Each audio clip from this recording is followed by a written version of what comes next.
Tourist visa নিয়ে সত্যিই শুরু হয়েছে এক বিশাল ধূম্রজাল।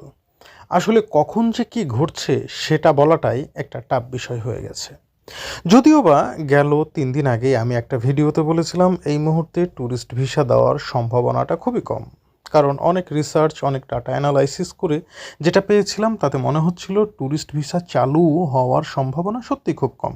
কারণ ভারত বাংলাদেশিদেরকে ট্যুরিস্ট ভিসা দিতে যেই সমস্ত বিষয়গুলো খতিয়ে দেখছে, সেই সমস্ত জায়গাতে বাংলাদেশ এখনও তাদের মন জয় করতে পারেনি বা সেই বিশ্বস্ততা অর্জন করতে পারেনি।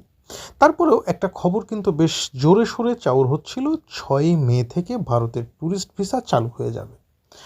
তো যাই হোক, বিষয়টা আমার কাছেও মনে হয়েছিল যে এটা সম্ভবত এটা ভুয়া নিউজ বা এটা একটা রটনা, এটা হওয়ার সম্ভাবনা খুবই কম। কিন্তু সবাইকে অবাক করে দিয়ে গত 5 মে অর্থাৎ গেল পরশুদিন সন্ধ্যার সময় হঠাৎ করেই কিছু ট্যুরিস্ট ভিসার স্লট দিয়ে দেয় ভারতীয় হাই কমিশনের নেতৃত্বাধীন আইভ্যাক্স সেন্টারগুলো। এতেই কিন্তু আমরা নড়ে চড়ে বসি। হঠাৎ কয়েকটা স্লট, সব মিলিয়ে হয়তো শখানেক বা তারও কম হবে, এরকম কিছু স্লট পাওয়া গিয়েছিল, যার মধ্যে দেখা যাচ্ছে যে আমার পরিচিত একজন এজেন্সির মালিকও একটা স্লট পেয়েছিল। তো সেও আমাকে জানালো, মাসুদ ভাই স্লট একটা পাওয়া গেছে। এবং এই বিষয় নিয়ে যখন আমরা সবাই এটা নিয়ে আলোচনা করতে বসলাম, বিভিন্ন জায়গা থেকে খোঁজ খবর নিলাম, তাতে মনে হচ্ছিল 6 মে একটা বড় ধরনের ভিসার স্লট আসতে পারে ট্যুরিস্ট ভিসায়। বড় ধরনের বলতে আমরা ধারণা করছিলাম 300 থেকে 500 স্লট হবে, এটা আসার সম্ভাবনা আছে। কিন্তু দুঃখের বিষয়, আজকে দিন শেষ হয়ে গেলেও, অর্থাৎ গতকালকের কথা বলছে, দিন শেষ হয়ে গেলেও কোনো প্রকারের স্লট পাওয়া যায়নি। বিষয়টা কি?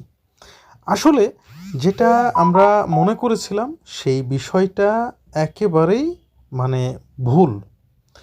ভারত সরকার ইন টোটালি বাংলাদেশিদেরকে ট্যুরিস্ট ভিসা দেওয়ার জন্য এখনও পারফেক্ট মনে করছে না, যার কারণে প্রধানমন্ত্রীর অধিদপ্তর থেকে ভারতের কোনো অনুমতি মিলেনি।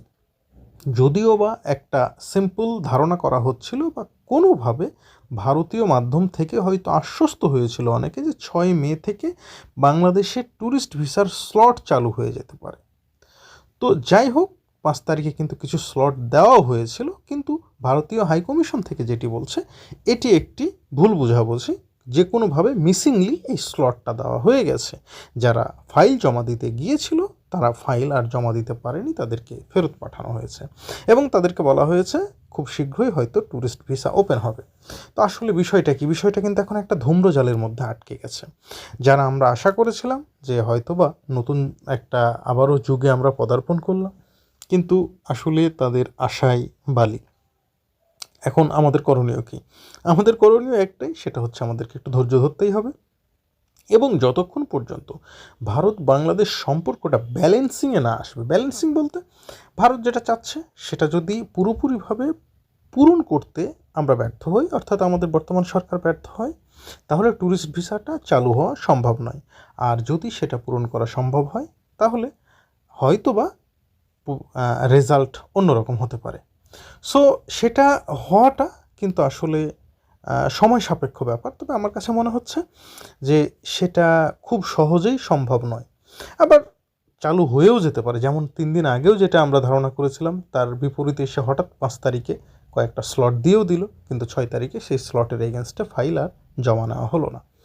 তো আসলে ভিসার বিষয়গুলো নিয়ে আমি বরাবরই এর আগেও বলেছি যে ভিসার ডাটাগুলো শুধু আমি যেই দিন দিচ্ছি সেই দিনের জন্যই পারফেক্ট, পরের দিনে তার বাস্তবতা নাও থাকতে পারে। তো আমি এখন আপনাকে হয়তো বলছি যে এটা অনেক দেরি হতে পারে, আবার দেখা যাচ্ছে আগামী 8 মে স্লট চালু হয়ে গেল, হতেও পারে, অসম্ভব কিছু নয়। তবে অঙ্ক কষে যেটা দেখা যাচ্ছে সম্ভাবনাটা খুব কম। সো গাইস, আপনাদের সকলকে আবারও ধন্যবাদ জানাচ্ছি এবং সব সময় ভারতের ভিসা সম্পর্কিত সঠিক ও নির্ভুল তথ্যের জন্য অবশ্যই চ্যানেলটি সাবস্ক্রাইব করে পাশে থাকবেন। সকলকে ধন্যবাদ। আসসালামু আলাইকুম ওয়া রাহমাতুল্লাহ।